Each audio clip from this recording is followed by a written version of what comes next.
Hi hello everyone, ಹೇಗಿದ್ದೀರಾ ಎಲ್ಲರೂ? I hope you all are doing well and also preparing well for your examination. This is Yasmin, a mother aspirant. So ಕಳೆದ 2 ದಿನಗಳಿಂದ ನನಗೆ study log upload ಮಾಡೋಕ್ಕಾಗಲಿಲ್ಲ, ಯಾಕಂದರೆ ನಾನು ತುಂಬ ಬ್ಯುಸಿಯಾಗಿದ್ದೆ.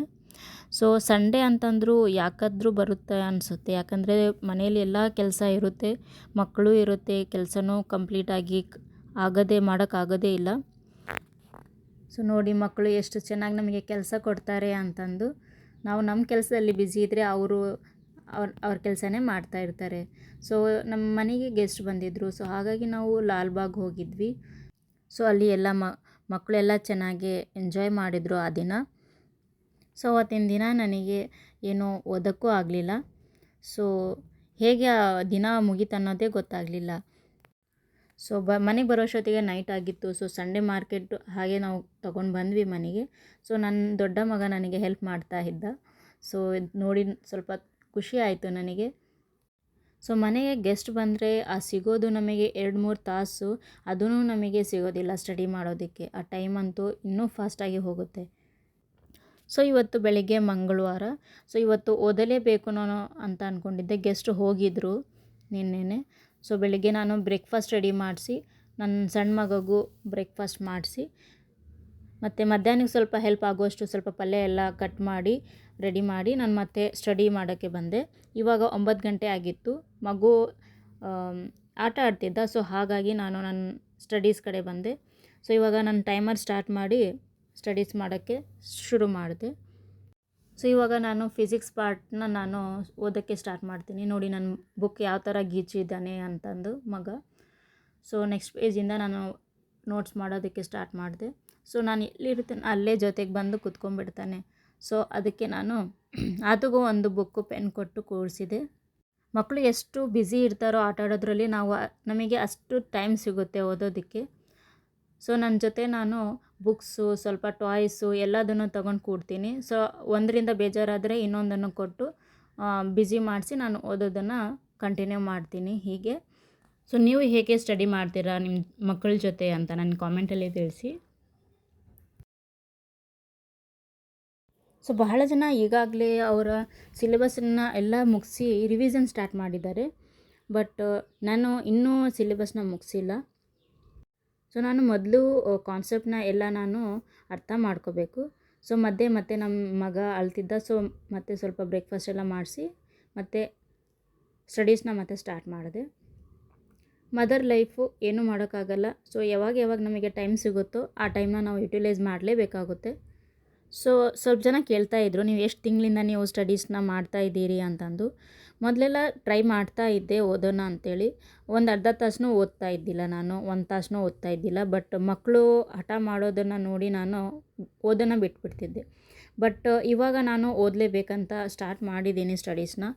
ಸೊ 1 ತಿಂಗಳಿಂದ ನಾನು ಸೀರಿಯಸ್ಸಾಗಿ ಓದೋಣ ಅಂತ ಓದ್ತಾ ಇದ್ದೀನಿ. ಸೊ ನೋಡ್ತಿದ್ದೀರಲ್ಲ, 2ರಿಂದ 3 ತಾಸಷ್ಟೇ ಓದ್ತಾ ಇದ್ದೀನಿ ನಾನು.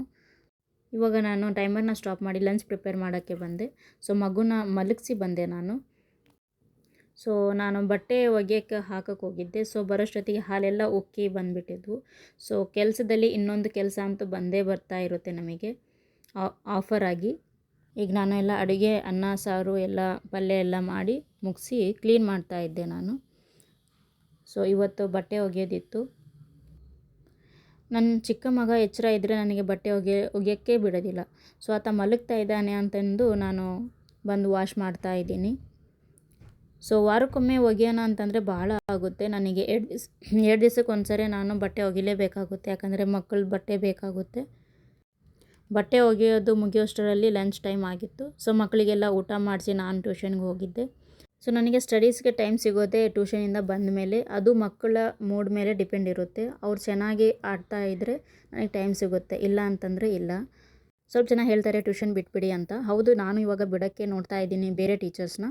ಸೊ ಇಷ್ಟು ದಿನದಿಂದ ನಾವು ಏನೂ ಮಾಡ್ತಾ ಇದ್ದಿಲ್ಲ. ಬಟ್ ಮಕ್ಕಳಿದ್ವು ಸಣ್ಣವು. ಸೊ ಹಾಗಾಗಿ ಓದೋಕ್ಕೂ ಆಗಲಿಲ್ಲ, ನಾವು ಹೊರಗಡೆ ಹೋಗಿ ಜಾಬ್ ಮಾಡೋಕ್ಕೂ ಆಗಲಿಲ್ಲ. ಸೊ ಅಪ್ಲಿಕೇಶನ್ ಹಾಕೋದಕ್ಕೆ ಏನಾದರೂ ಮಾಡಲಿಕ್ಕೆ ದುಡ್ಡಂತೂ ಬೇಕೇ ಬೇಕು. ಸೊ ಮನೇಲೇ ಕೂತ್ಕೊಂಡು ನಾವು ಏನೋ ಟೈಮ್ ವೇಸ್ಟ್ ಮಾಡ್ತಾ ಇದ್ದೀನೋ ಅನಿಸ್ತು. ಹಾಗಾಗಿ ನಾನು ಟ್ಯೂಷನ್ನ ಸ್ಟಾರ್ಟ್ ಮಾಡಿದೆ. ಸೊ ಇವಾಗ ಅವರು ಅಪ್ಲಿಕೇಶನ್ ಎಲ್ಲ ಬಿಡ್ತಾ ಇದ್ದಾರೆ, GPSTR HSTR ಅಂತೇಳಿ. ನಾನು ಮತ್ತೆ ಓದೋಕ್ಕೆ ಸ್ಟಾರ್ಟ್ ಮಾಡಿದ್ದೀನಿ.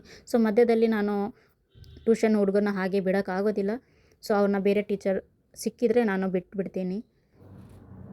ಸೊ 7 ಗಂಟೆ ಆಗಿತ್ತು ಟ್ಯೂಷನಿಗೆ ಬಂದಮೇಲೆ. ಮಗು ಮಲ್ಕೊಂಡಿದ್ದ. ಸೊ ಹಾಗಾಗಿ ಒಂದು ತಾಸು ಸಿಗುತ್ತೆ ಟೈಮ್ ಅಂತ ಓದೋಕ್ಕೆ ಕೂತ್ಕೊಂಡಿದ್ದೀನಿ. ಸೊ ಇವಾಗ ನಾನು ಮ್ಯಾಥಮೆಟಿಕ್ಸನ್ನ ಸ್ಟಾರ್ಟ್ ಮಾಡಿದ್ದೆ. ಆರ್ಡರ್ಡ್ ಪೇರ್ ಸೆಟ್ನ ಕಂಪ್ಲೀಟ್ ಮಾಡ್ತಾ ಇದ್ದೀನಿ ನಾನು.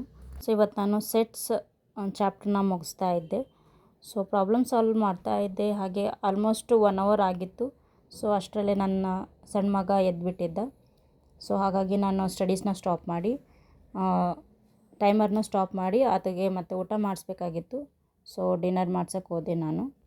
ಸೊ ಮಕ್ಕಳಿಗೆ ಊಟ ಮಾಡಿಸಿ ನಾನು ಊಟ ಮಾಡಿ ಮಕ್ಕಳನ್ನ ಮಲಗಿಸೋ ಅಷ್ಟರಲ್ಲಿ 11 ಗಂಟೆ ಮೇಲೆ ಆಗಿತ್ತು ಟೈಮು. ಸೊ ನನಗೆ ಸ್ವಲ್ಪ ಬೇಜಾರಾಯಿತು ಇವತ್ತು. ಇನ್ನೂ ಸ್ವಲ್ಪ ಜಾಸ್ತಿ ಓದ್ಬೋದಾಗಿತ್ತಲ್ಲ ಅಂಥೇಳಿ. ಸೊ ಮತ್ತೆ ನಾನು ಎಲ್ಲರೂ ಮಲಗಿದ ಮೇಲೆ ಬಂದು ಟೈಮರ್ನ ಸ್ಟಾರ್ಟ್ ಮಾಡಿ ಓದೋದಕ್ಕೆ ಕೂತ್ಕೊಂಡೆ. ಆ ಮ್ಯಾಥಮೆಟಿಕ್ಸ್ ಚಾಪ್ಟರ್ನ ಕಂಪ್ಲೀಟ್ ಮಾಡೋಕ್ಕೆ ಕೂತ್ಕೊಂಡೆ. ಸೊ ಆದರೆ ದಿನವಿಡೀ ಕೆಲಸ ಮಾಡಿದ್ದು ಒಂದು ಟಯರ್ಡ್ನೆಸ್ ಇತ್ತು. ಸೊ ಹಾಗಾಗಿ ನಿದ್ದೆ ಬರೋದಕ್ಕೆ ಸ್ಟಾರ್ಟ್ ಆಗಿತ್ತು ನನಗೆ. ಸೊ ವಿಡಿಯೋನ ನೋಡಿ ಬರಿತಾ ಇರೋದು ಏನೋ ಸ್ವಲ್ಪ ಅಂಡರ್ಸ್ಟ್ಯಾಂಡ್ ಆಗ್ತಿಲ್ಲ ಅನಿಸ್ತಾ ಇತ್ತು ನನಗೆ. ಸ್ವಲ್ಪ ಹೊತ್ತು ಓದಿ ನಾನು ಮತ್ತೆ ಟೈಮರ್ನ ಸ್ಟಾಪ್ ಮಾಡಿಬಿಟ್ಟೆ. ಸೊ ಇವತ್ತಿನ ವ್ಲಾಗಲ್ಲಿ ಇಷ್ಟೇ. ಸೊ ನೀವೆಲ್ಲ ಹೇಗೆ ಸ್ಟಡಿ ಪ್ಲ್ಯಾನ್ ಮಾಡ್ತಾ ಇದ್ದೀರಾ ಅಂತ ನನಗೆ ಕಾಮೆಂಟಲ್ಲಿ ತಿಳಿಸಿ. ಸೊ ಬಹಳಷ್ಟು ಜನ ನನಗೆ ಕಾಮೆಂಟ್ ಮೂಲಕ ನನಗೆ ತಿಳಿಸ್ತಿದ್ದಾರೆ ಅವರ ಸ್ಟಡೀಸ್ ಬಗ್ಗೆ. So thank you so much for watching.